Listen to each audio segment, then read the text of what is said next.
Hi there, welcome to the Schwowin's Nest. My name is Sandra. Here on my channel you'll see lots of farmhouse home decor, thrift store flips, some trash to treasure, and budget-friendly dollar store DIYs. If that's the content you like to see, I'd love for you to hit that red subscribe button and stick around a while. My first project today is using these little canvas tote bags from the Dollar Tree. One is a taller one and then one is sort of a fat one. What I've decided to do is paint some Grainsack stripes onto these bags. The first thing to do is to line the bag because I don't want the paint to seep through to the back of it. I'm just using some regular printer paper and I'm going to tuck it in as far as I can to make sure I cover everything that needs to be covered. Using some masking tape, I'm going to put one piece of tape right down the center of the bag. This is going to provide me with the first part that's going to get painted, but I need to use this as a spacer to get the right dimension. I'll be adding 2 more pieces of tape on either side of this one, and then I'll remove this one because that's the part that's going to get painted.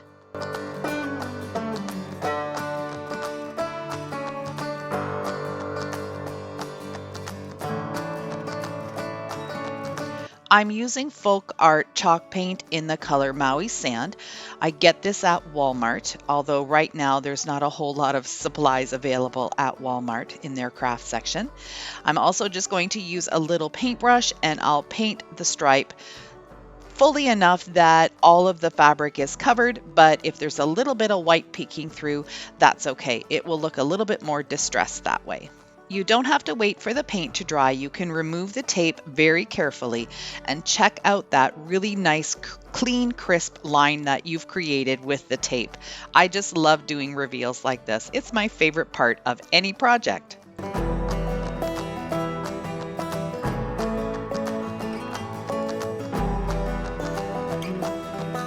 The first coat of paint is dry and now it's time to add the additional stripes on the sides. What you do is take another piece of masking tape and you're going to go and cover about 1/4 of an inch on either side of this big stripe. So you want to make sure that the masking tape is turned over so you can see how much of the white you're covering up.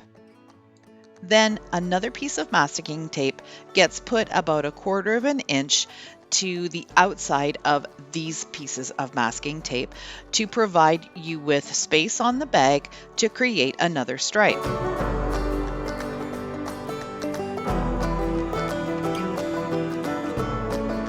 I also wanted to share with you that today's video is part of a fall DIY challenge hosted by my very good friend Sonia over at Domestic Diva DIY. I will have Sonia's channel in my description box below along with the playlist link. Go check out that playlist. You're sure to get inspired with tons of fall decor ideas.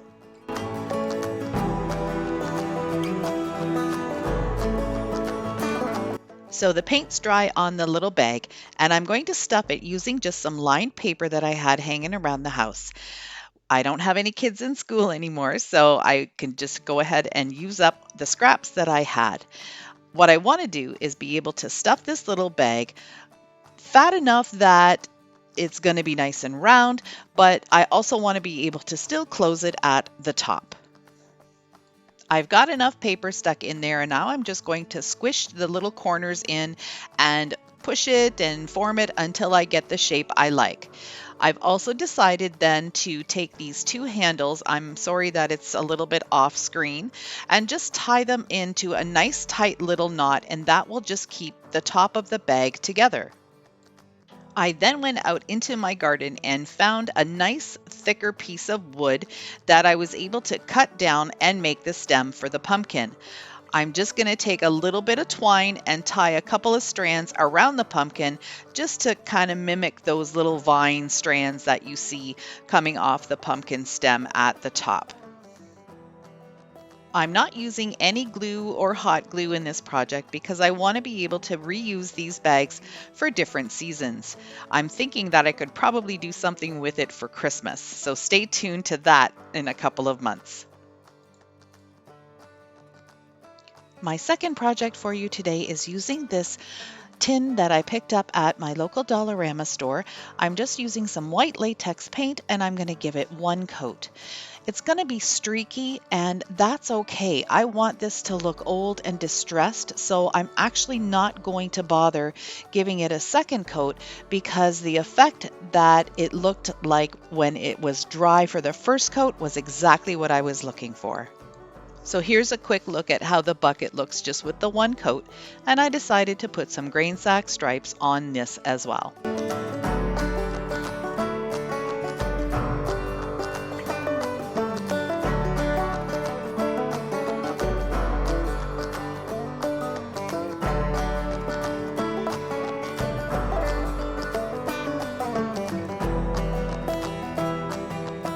The top rim of the bucket is still gray, so I wanted to do the bottom rim of the bucket the same way.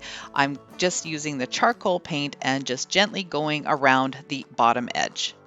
While I wait for the stripe to dry, I'm going to take these little pumpkins that I had painted gray for a previous project, and using a fine tip paintbrush, I'm just going to mark out the ribs of the pumpkin and give it more of a farmhouse rustic feel.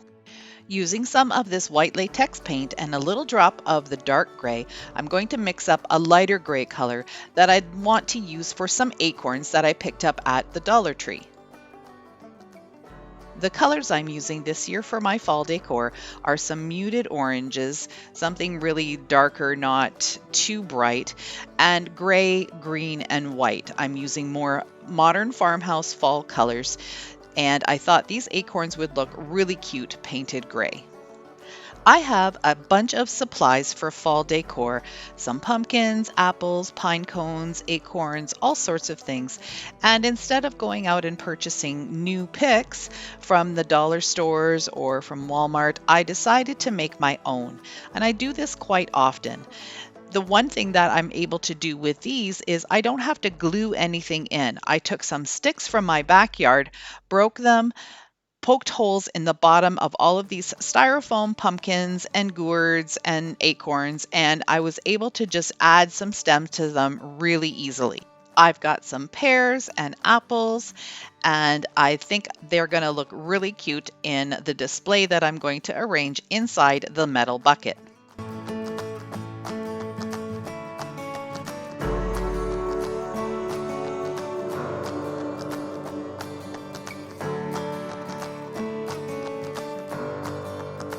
I got these little pine cones last year, end of season clearance, and they were just in the area where there were fillers. I believe I got them at Pier 1, which is now unfortunately out of business, but I will need to glue these onto the wood stems, which is okay because I've got a ton of them, and if I need to reuse them, I can just simply cut off that wood stem.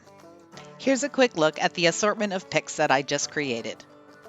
Using some styrofoam that I had left over from a big purchase, I think it was a TV or something, I broke it up into small pieces and just squished it down into the pot.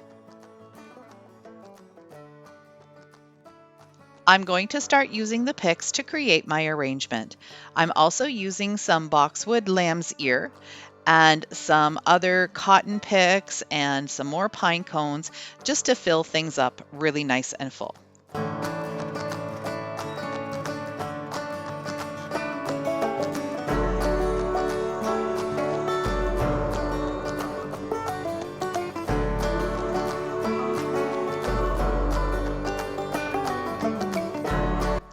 Right about here is when my tripod broke and my phone fell over and I was no longer able to continue filming how I put this together. So I hope you get the idea from the pictures.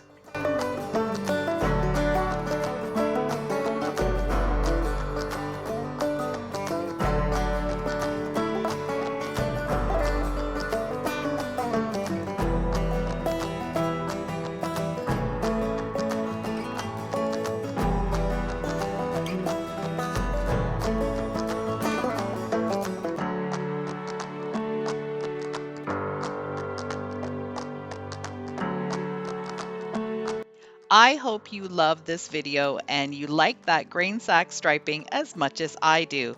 You'll probably see it in more projects coming up.